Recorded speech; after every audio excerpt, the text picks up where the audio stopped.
And here we go live with a Democrat and a Republican walk into a bar, or at least today walk into your online space, wherever you're watching us from, on the Big Mouth Media YouTube or Facebook channel. I am your Democratic host, Dr. Cindy Banier.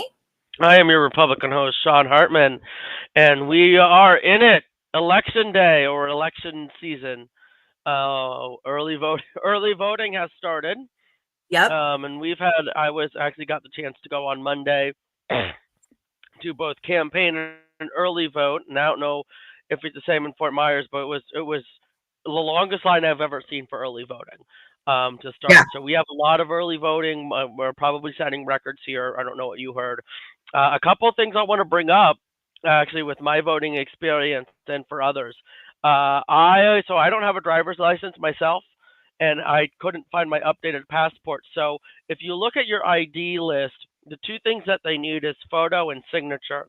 So I was able to get my for my photo ID.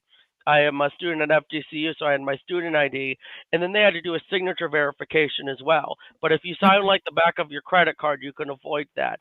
So I wanted to bring that up in case there's anyone like me who's like, I don't have a driver's license. There are actually plenty of photo IDs um, that you can use. The whole list is on the election website.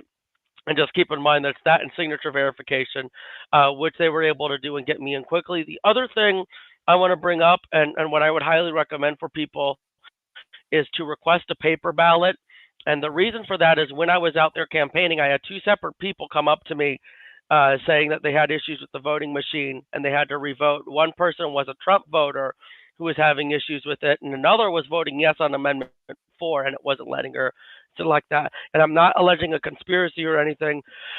I'm just saying, for me personally, I prefer that paper trail, knowing that I have a paper that I bubbled in on my own. So I would recommend requesting a paper ballot, which you have every right to do so. If you don't, make sure you check your receipt if you're using the computer so it matches, so that way you don't have an issue where your vote goes to the wrong person that you don't want it to go to. But early voting has been great for me. I don't know if have you voted yet, Cindy? Did you do early voting or mail in? So I have my vote by mail. I still have it with me. I haven't turned it in. Usually because in my mind I have it that I want to vote on election day, and then I get too busy, and then I have to drop off my ballot at the drop box.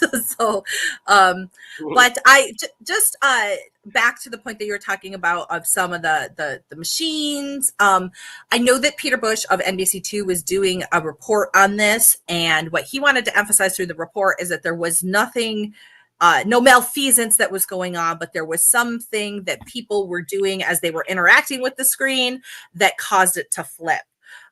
So it's a good thing to know, just so people can understand, Mm. and double check and make sure that they're making the correct selection.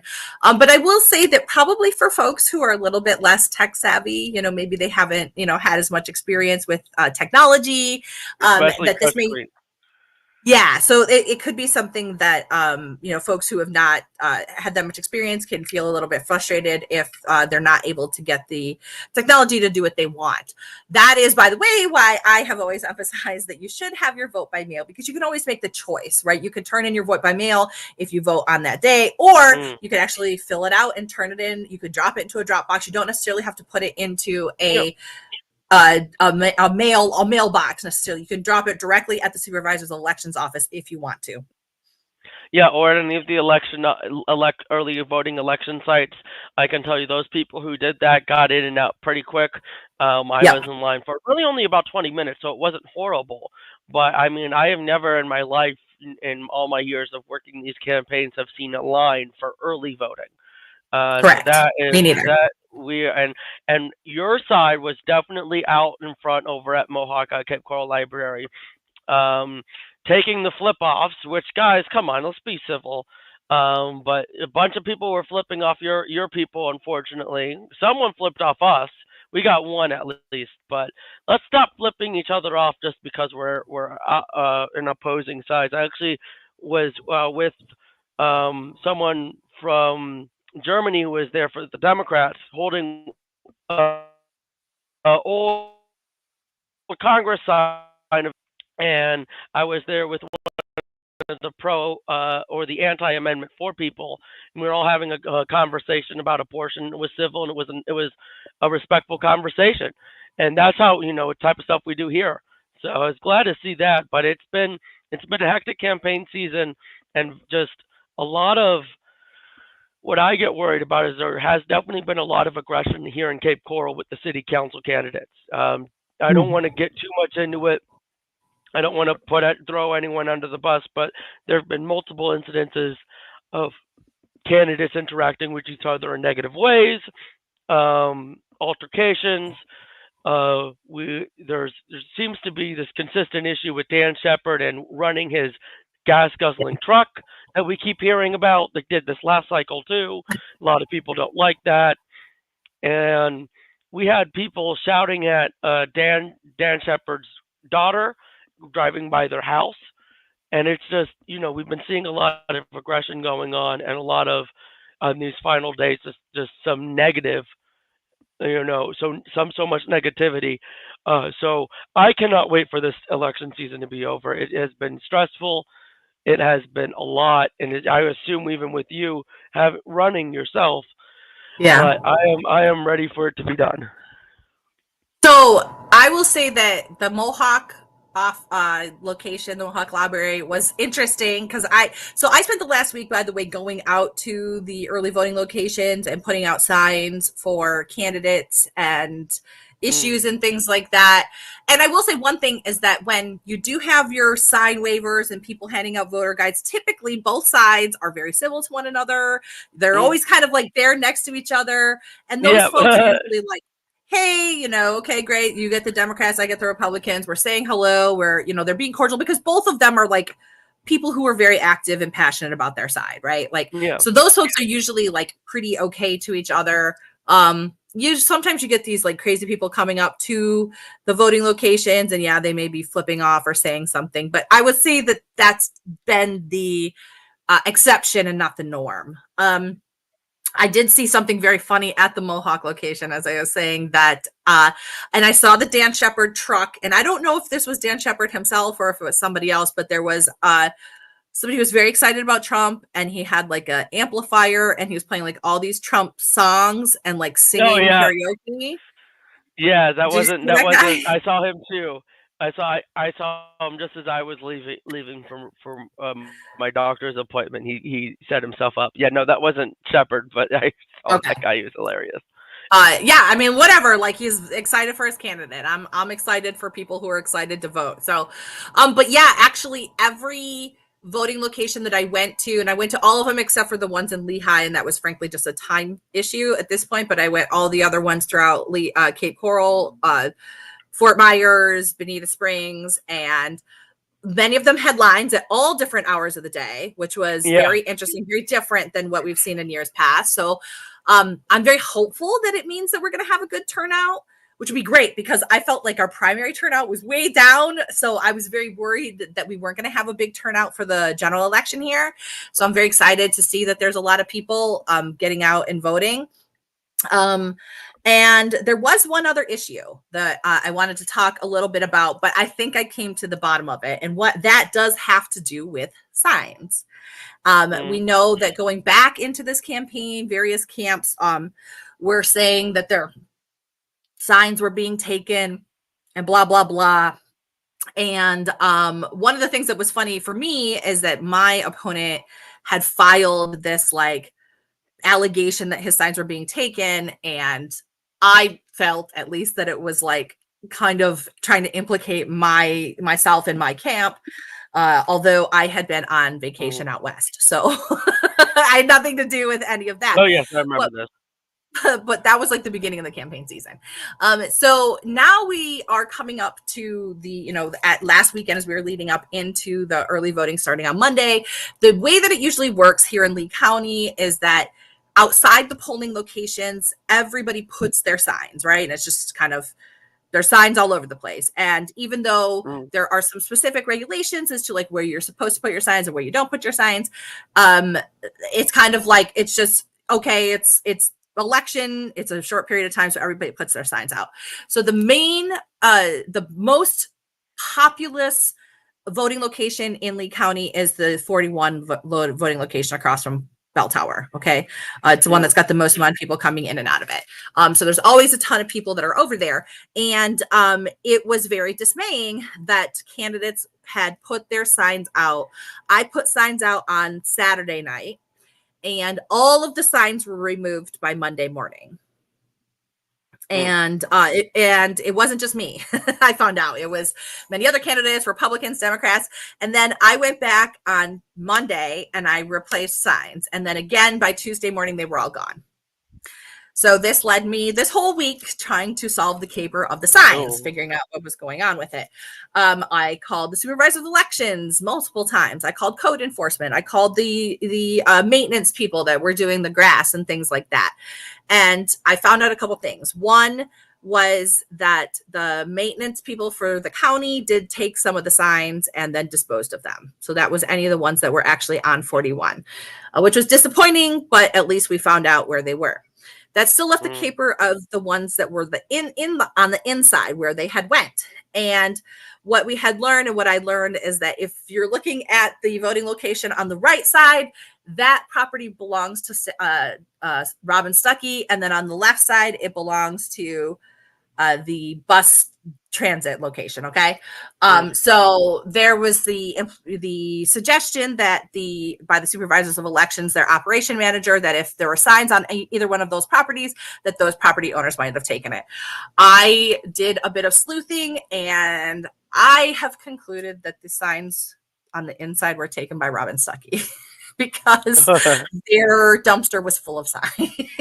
So, and it wasn't in a particular party, by the way, just in case there's any allegations. Because there were people in my camp that were like, "Oh my God, the other side's taking our sign." I was like, "Whoa!" I'm like, let's not make allegations. You're honest about it, and you're like, "Yeah, Republicans are losing out too." So, I was like, okay. First of all, I was like, I want to get those signs back because they cost money. It's like my first thing.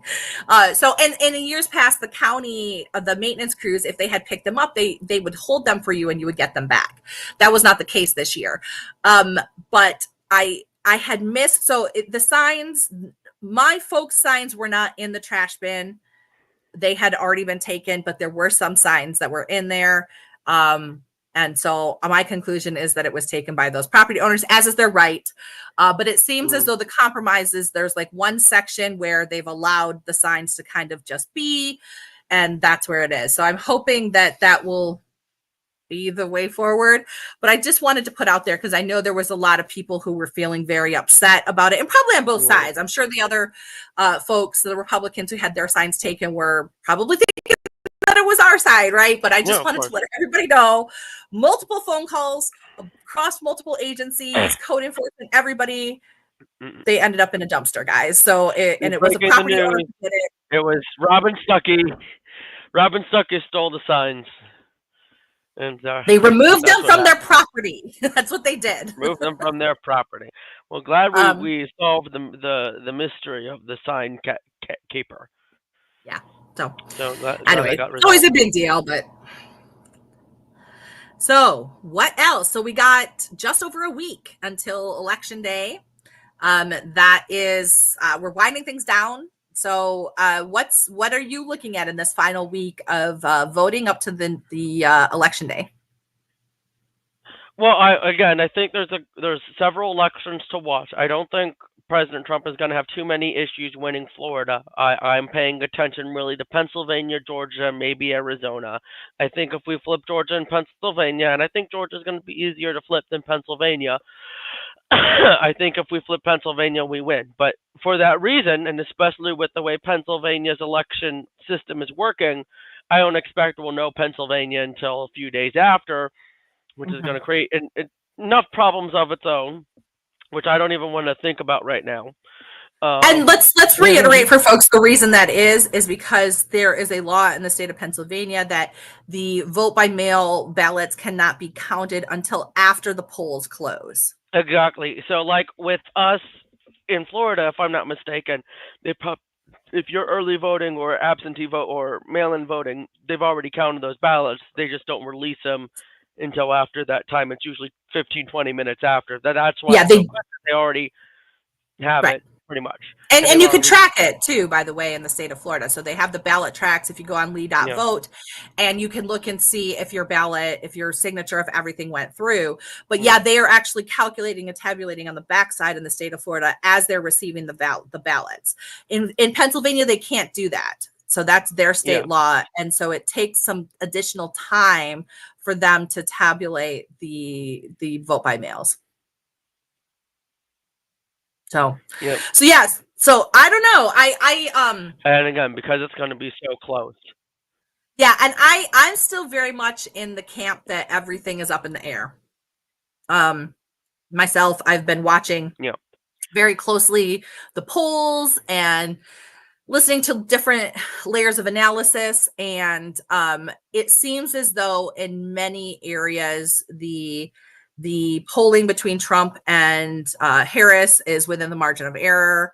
Yeah. And we just don't necessarily know how things are going to go out until And election I day. also generally think that poll that if it's this close, I mean, polling has traditionally, Trump has traditionally overperformed polls. So if it's this close, that is a good sign, I think, for Trump more so than for Kamala. That it's this Well, let's close. talk a little bit about that, because there was also some controversy with that this week on that, in that there were some internal polls that were released by Trump and polls that were being potentially swayed by Trump to show that he was overperforming. So I honestly, and though I believe that you're correct in pointing out that in years past Trump has overperformed polls, there's some consideration as to whether or not the polls might have overcorrected in his favor in this cycle. I've heard that too. Yes, that So, there, that and that's that why I'm sitting here the going, key, I don't the polling. Yeah, exactly. The polling science is in and of itself trying to innovate and correct for all of these errors that they've discovered over the past decade with know. Yeah, with with how they're doing it. yeah. And I part of it, still by the way, think is related to how Debbie we McCaskill Powell communicate. has a strong chance. Yeah, she's within the margin of Mm, error too, I believe, in the state of Florida. yeah. That one's going to be a close race. I think with these, what I'm very interested to see, obviously you have Democrats running in all of the legislative seats. I want to see how close their margins are, because usually you have like a 60-40 margin. If you guys start closing the gap, that is something that I would find concerning as a Republican, because that shows that our grip on power locally is tightening, and we would need to react to that. So that I'm very interested in seeing how. I know you're not. You're wanting us to forget about it, and who knows? Yeah, Knowing don't my own worry. Republican Party never listens to me. Like there's a part of me that wants you to close the margin so I can go to the Republicans and say, "I told you so." We need to take them seriously. But if well, that's what I'm looking at. There is the gap closed, and then the city council race. It's so anyone's game right now with some of these seats with District 5. Between Kilrain and Pease, it's really a coin toss, and I think that one's going to probably be the closest race by like a percentage of a margin. Um, I'm hopeful that Richard Carr can pull it off against Nelson, but Nelson does have a better shot, I think, this time around for District 4. Donnell is also a very big name. Um, so he has a good shot, but I think Debbie pulled an upset in the primary, and I know she received your endorsement, so she could pull an upset in the general too. Mhm. Two, I think Excuse me. Lori Lehman wins 2 and Rachel Kaduk wins 7. Those are the only 2 that are pretty much in the bag for those candidates. But you have really a coin toss either way. And my worry is with some of these candidates, how many of them are going to like keep their pledges? How many of them are going to go in and stay strong on these issues, or fold to the bullying of city manager and city staff when they try to reverse the stipend, or when they try to reverse J.C. Parker, upend that? Is there going to be legal action that's taken against us, and they're going to threaten that? And all it takes is one of them to fold, and we don't reverse J.C. Park. So the city council race is the one I'm really paying attention to, because we need 5 strong-willed council members on that dais, because one weak link ruins the whole thing. Saying.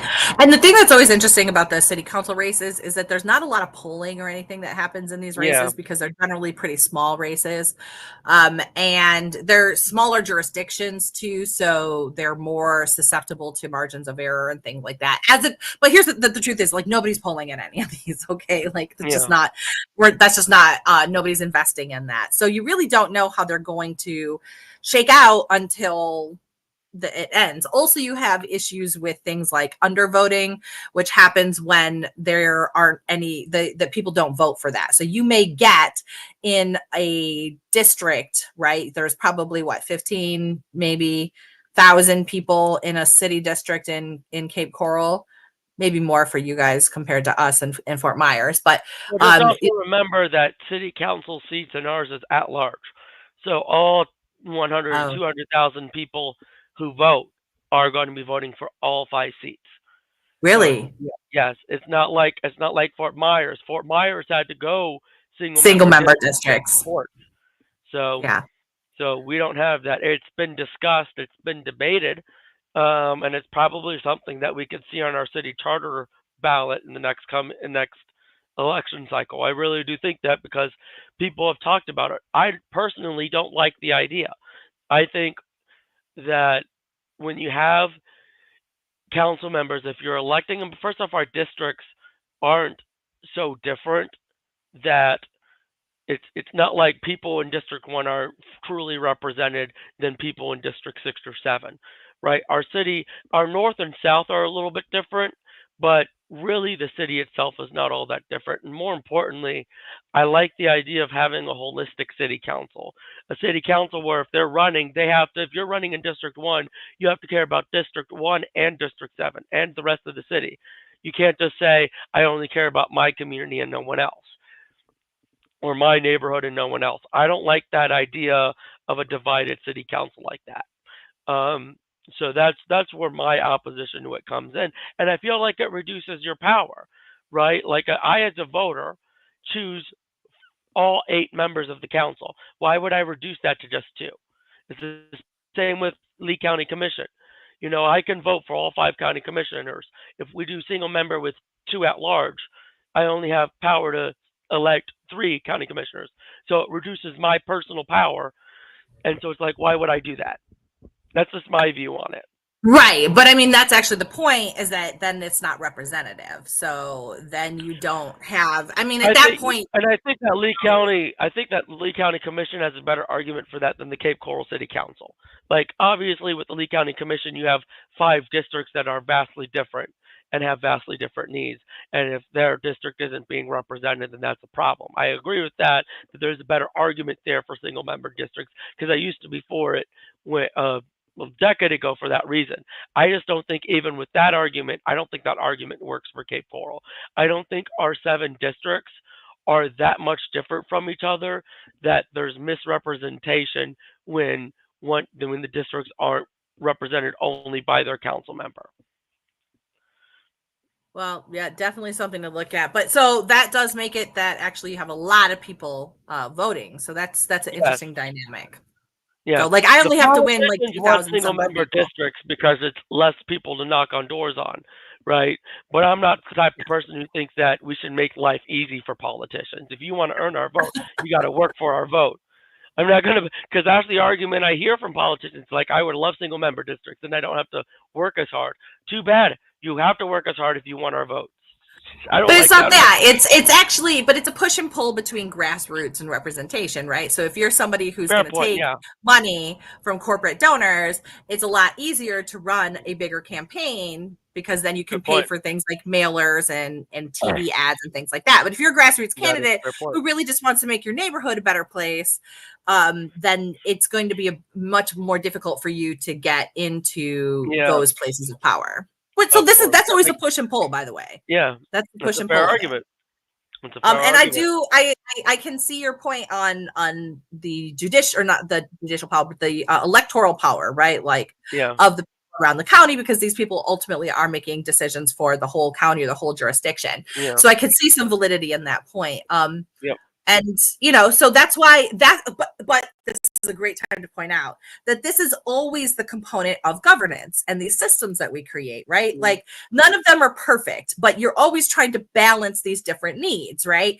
Because you don't want to marginalize people. You don't want to allow for just a group of powerful people to take over and squelch everybody's voices, because that's bad too, right? How do you balance the power of the people with the power of the polity, with what needs to be done, right? And it is a push and pull in a lot of ways. So there's no perfect system. All we can ever do is participate, and that's what I appreciate about our democracy, is that we get this opportunity to go out and vote. And if you don't think the system is working for you, and I think actually your point about, hey, maybe this works well for Cape Coral because the district is so different, but maybe for Lee County or maybe for Fort Myers it doesn't, is a great reason why we need home rule and stuff like that. Because what works for one area doesn't work for another, and the best government works closer. 100% exactly. Agree. But that's but you have to be part of the process. You have to look at it and you have to say, hey, this is working, right? Or no, it's not, or be part of that change and advocate for that. And we can do that in the United States. And I think that's amazing. That was what makes America great, if you will. There you go.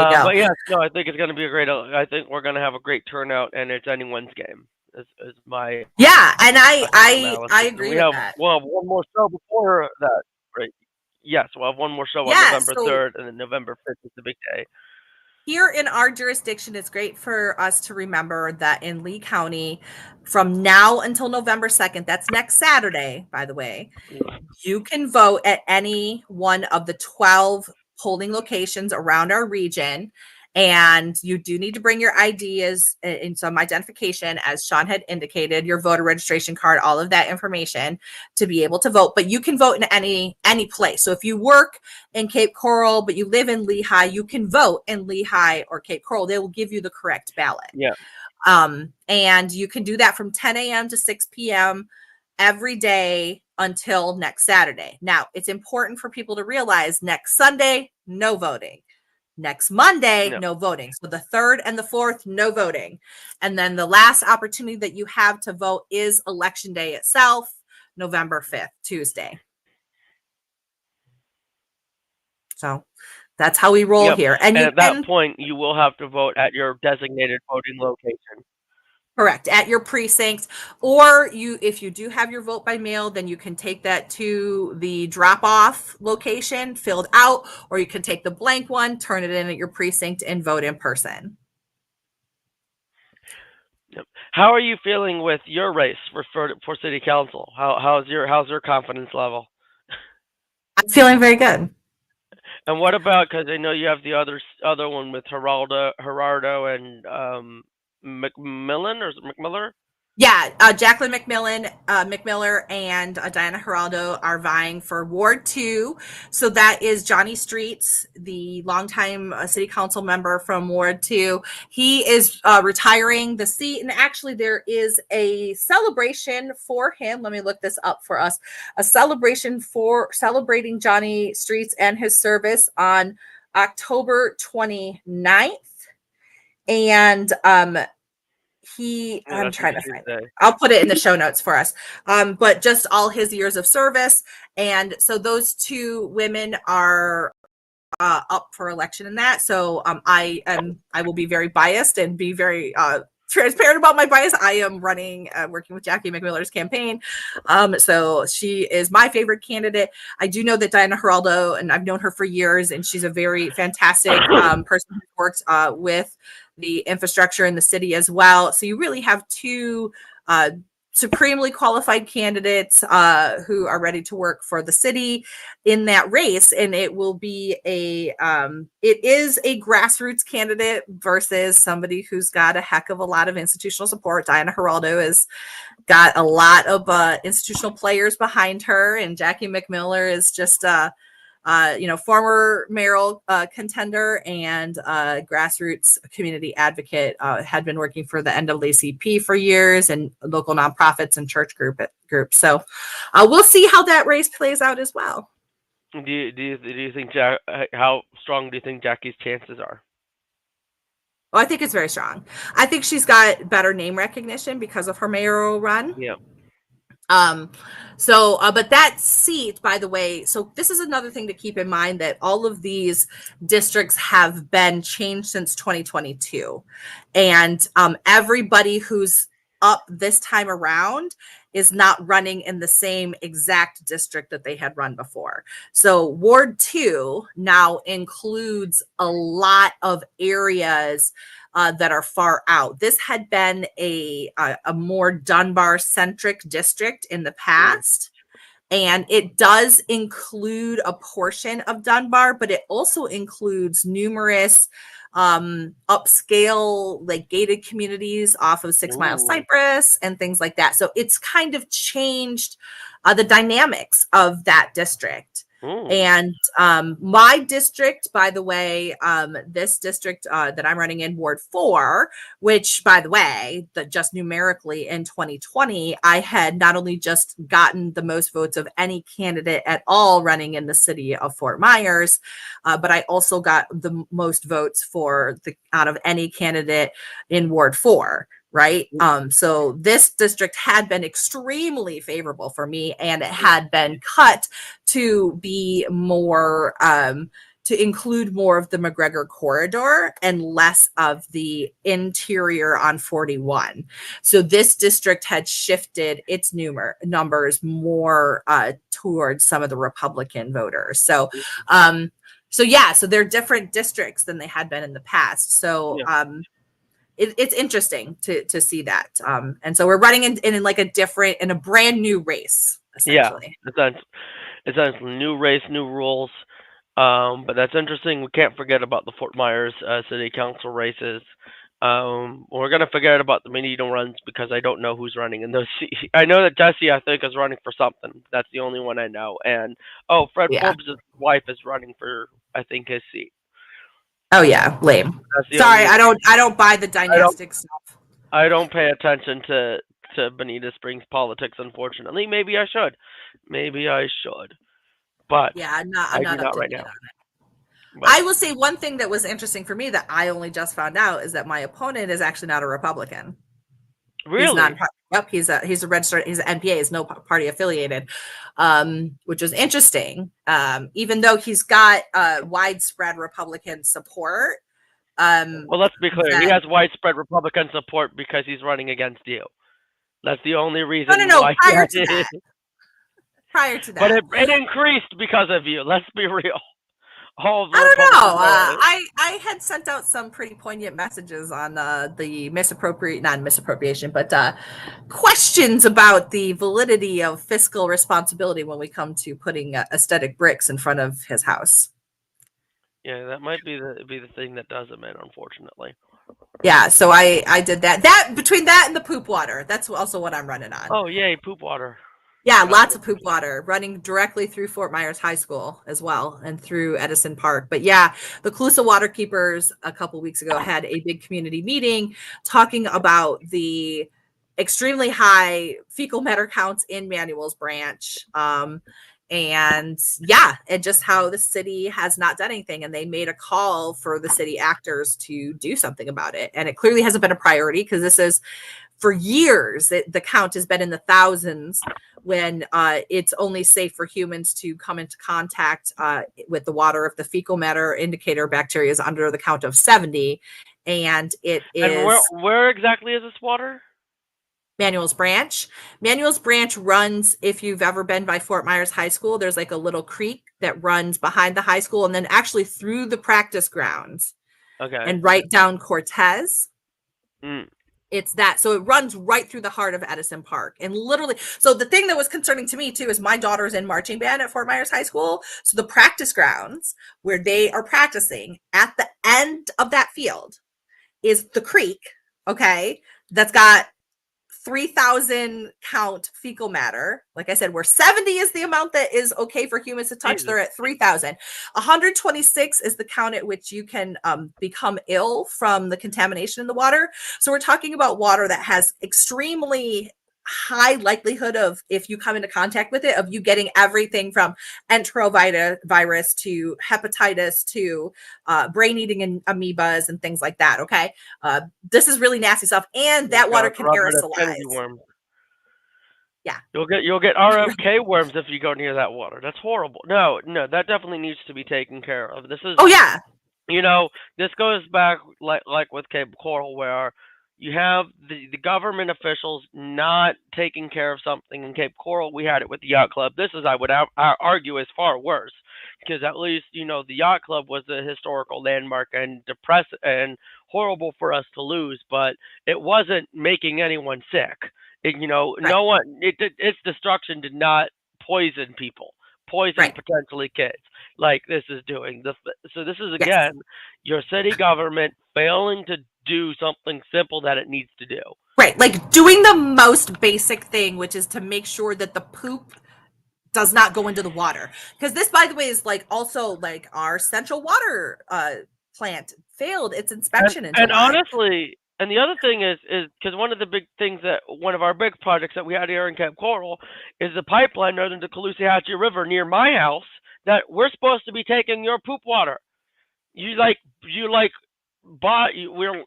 selling reclaimed water. That's the clean water. Poop water. Oh, that's the clean poop water. That's the clean water. So what has happened in Fort Myers is that this is a matter of infrastructure, and the Colusa Waterkeepers has narrowed down the source of the pollution somewhere near there's a trailer park that's right next to Fort Myers High School, and the lift station that's on that trailer park, it's private property, but that seems to be the place that is continuously leaking into the water here. We also had the central water plant that failed its environmental inspection in July. That water plant overfilled when we had all those big rains in July, overflowed, and that flowed into Billy's Creek, which is over on the other side of the ward, and into Dean Park. Dean Park also has underground infrastructure issues because it's sinking. So there's all these issues that are leading to extremely high poop counts. So I left the meeting. I don't know if I've talked to you guys about this, but like I left the meeting livid because the city council, my opponent was there, and he was thanked for being there, and I was very upset about that because they haven't done anything. And but they're like, "Oh, we need to do more, but thanks for trying." And I was like, you came so close to holding them accountable. And then I directly went out to the contamination locations afterwards because they said, "Oh, we put signs." There were no signs. There were no signs that indicated that there was high levels of poop and contamination and potential to be hurt and ill from the water. And when I went over there, there were people that were fishing in the water, and I told them, I said, "Hey, do you know why you're not supposed to fish here?" And I was like, "I'm not just trying to narc you out, but like, I'm trying to tell you, like, if you touch this water, like you could get very ill." And she's like, "Oh my gosh." And then I went around actually into the trailer park and started talking to people. I found somebody who could speak English finally after a little while, because it's largely people who speak Spanish and things like that. And I was talking to them, and the creek runs right behind their mobile homes. And I was asking them, like, has anybody ever told you how polluted this water is? Has anybody ever told you not to fish in this water and not to touch this water? No. And so I explained to him, the one gentleman and his wife, about how dangerous it was. I said, "Okay, there's supposed to be signs here, but let me tell you the issues with this." I said, "Can you please tell and make sure that no children come in contact with this, because children are most susceptible to these viruses and bacterias that are in this water." I said, "And make sure no elderly people come by it as well, and no one should be fishing or swimming in it." And then try to talk to the landlords about getting the lift station fixed as well. So I'm very, like, this has been my major issue for the past couple of weeks, because I'm a proactive approach, which is brilliant. Yeah, I mean, I went to talk to people because like they were telling us one thing, and it's just simply not true. There were no signs there. These people haven't been told, and it's my daughter, it's my kids. Which is a problem. At the very least, if it hasn't been fixed, you need to put warning signs there. That is a safety issue, and that is a failure of the city government for sure.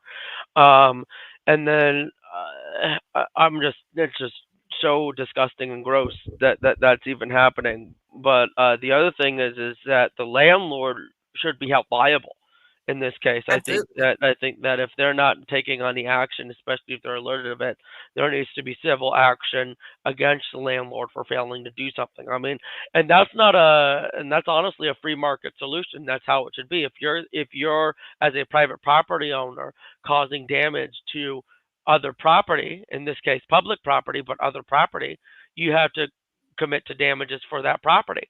And Yeah. so that I will say, I know that because I went back to some of the reports that have been done and the news reports on it.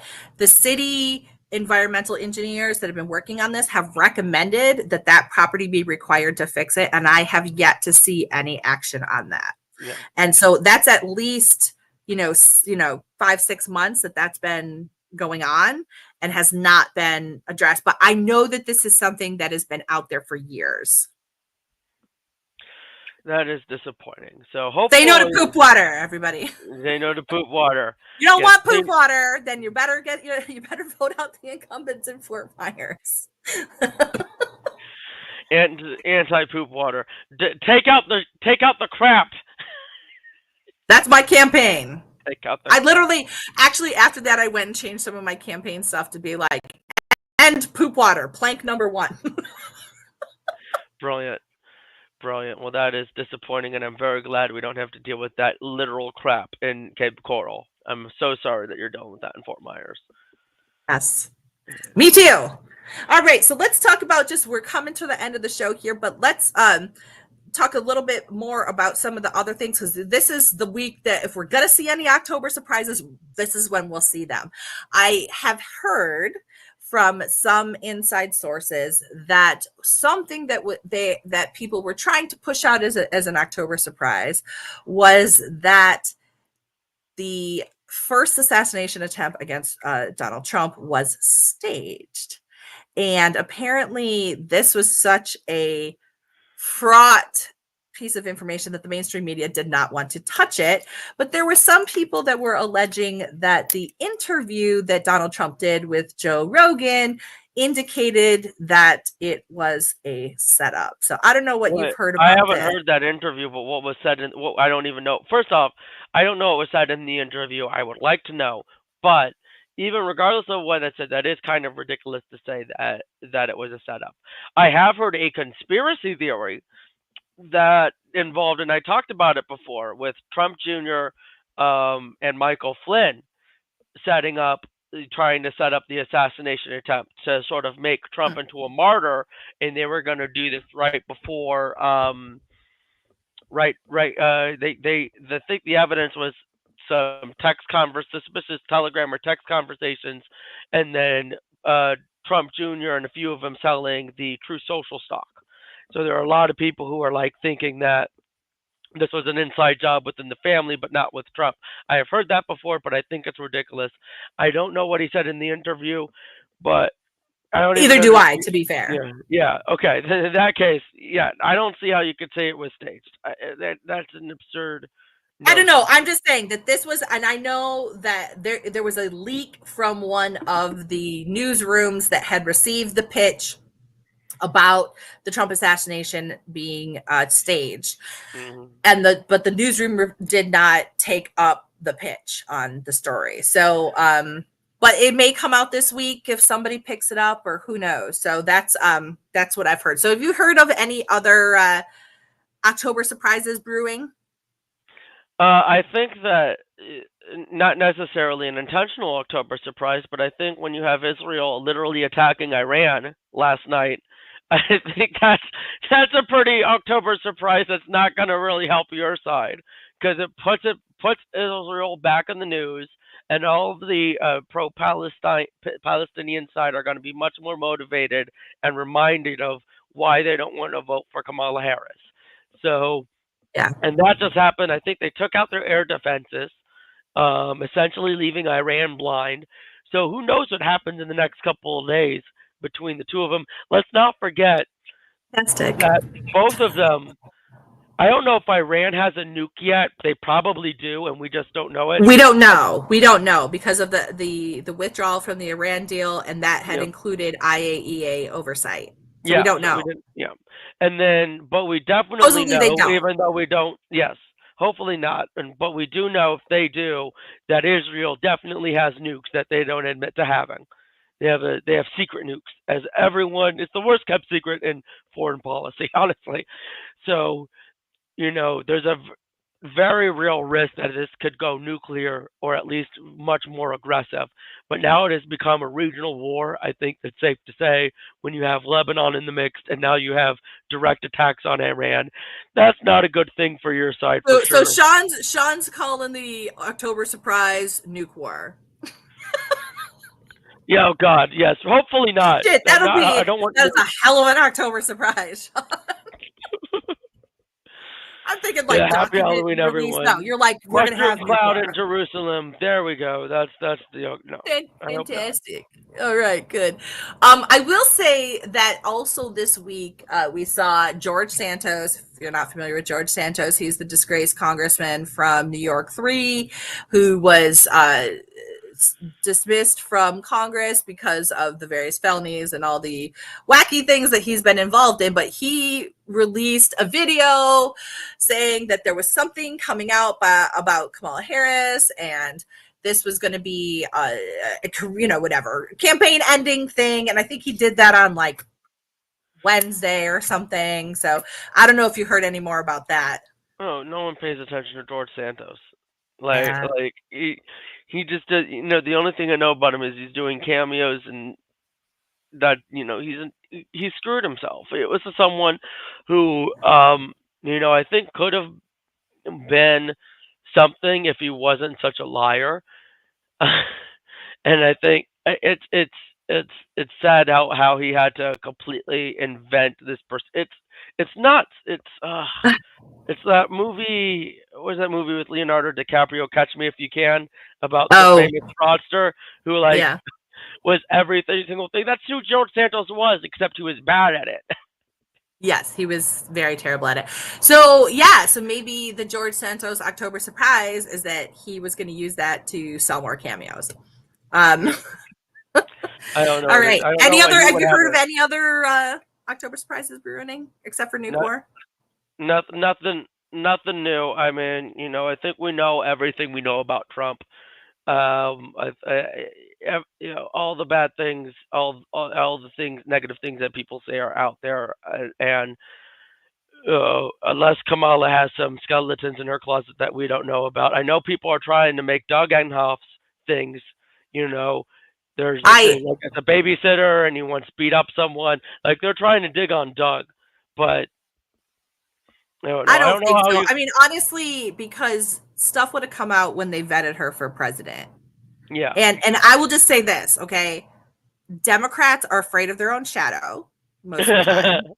And so if there was anything, like any little thing, especially Joe Biden, you think of Joe Biden's like very establishment, the boomers, very Yeah. safe, right? If there was any little tiny thing in the background of Kamala Harris that they thought could potentially hurt Joe Biden, she would not have made it to the vice presidency. So Yeah, that's what I have to say they about do that. the vetting process. The vetting process for a running mate has been described famously as a very explosive anal probe. I think it was Evan Bayh when he was going through it for Obama was like it's like having an anal probe, just like going right in and getting everything. It's they dig a lot into your background, into who you are, or at least they're supposed to. Sometimes they don't, and as in the case, for example, with Sarah Palin, that was a pretty quick vet. But proper vetting really digs into the running mate because you want to make sure you don't have a running mate with skeletons in their closet that's going to come up and Yeah. cause some drama. I mean, we saw a lot of this with JD Vance, where I mean, it wasn't super negative, but there's a bunch of things that were coming out, attacking him on and going after him that made the news. And then, of course, his inability to order donuts and campaign properly just made him less human.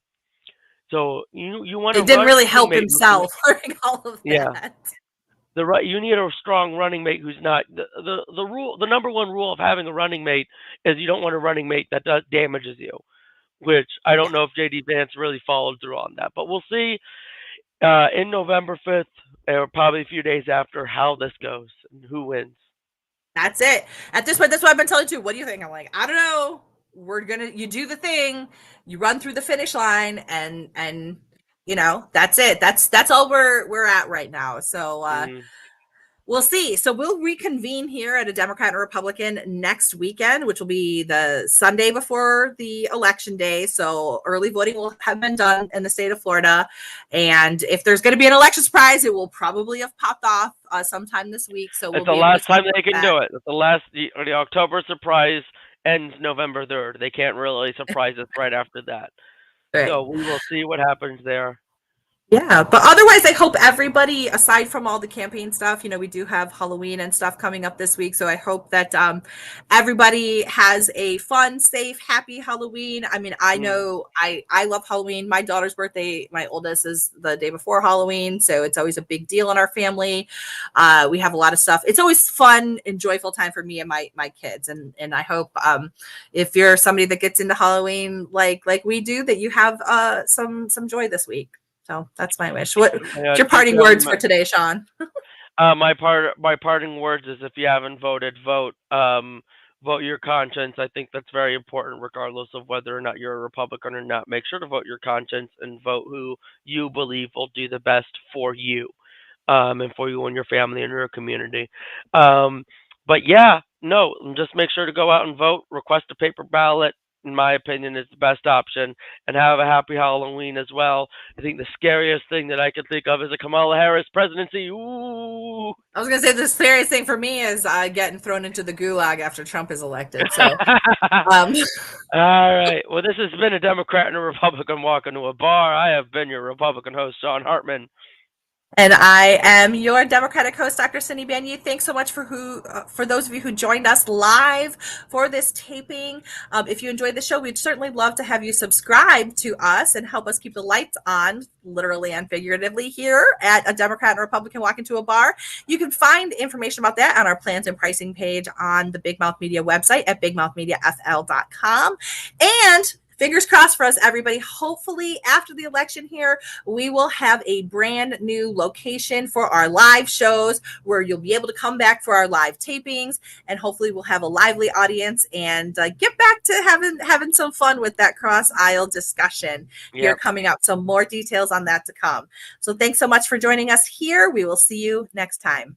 And I've been your Democratic host, Dr. Cindy Banyai. Bye-bye.